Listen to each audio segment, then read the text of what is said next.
Aujourd'hui, j'aimerais bien parler de deuil ou plutôt de la séparation d'un être proche. Ça peut être un être qui décède, qui n'est plus avec nous.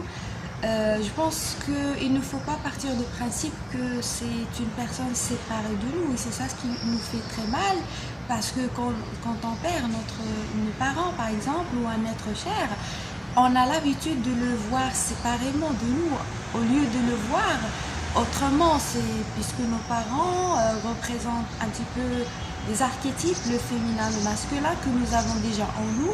C'est-à-dire que là, si on part du principe que notre mère, notre père n'est pas forcément à l'extérieur, mais à l'intérieur, c'est-à-dire mon père qui existe véritablement dans cette vie, qui monte dans les vies, eh bien ils sont déjà en moi, à l'intérieur de moi. Et quand je comprends cette nuance-là, je peux très bien m'en sentir bien parce que même s'ils sont partis physiquement, ils resteront toujours là puisque je peux très bien me connecter à eux à travers moi-même puisque comme j'ai dit, nous ne sommes pas séparés, nous sommes tous unis et il suffit de revenir à soi et de découvrir, c'est-à-dire la mère, le père intérieur pour gérer ce deuil ou cette souffrance qui est très intense et qui est vécue par tout le monde, bien sûr, quand quelqu'un perd un proche.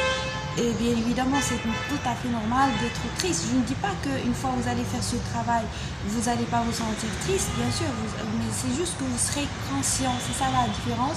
Vous serez conscient de ce que vous ressentez et vous faites un travail profond, puisque je crois profondément que le travail superficiel ne nous aide pas à régler nos problèmes profondément.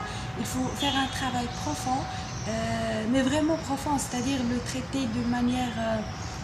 traiter la racine, mais pas juste traiter les choses de manière superficielle. Et dans le cas où, une fois on comprend l'origine des choses, c'est à ce moment-là qu'on peut les traiter de manière efficace.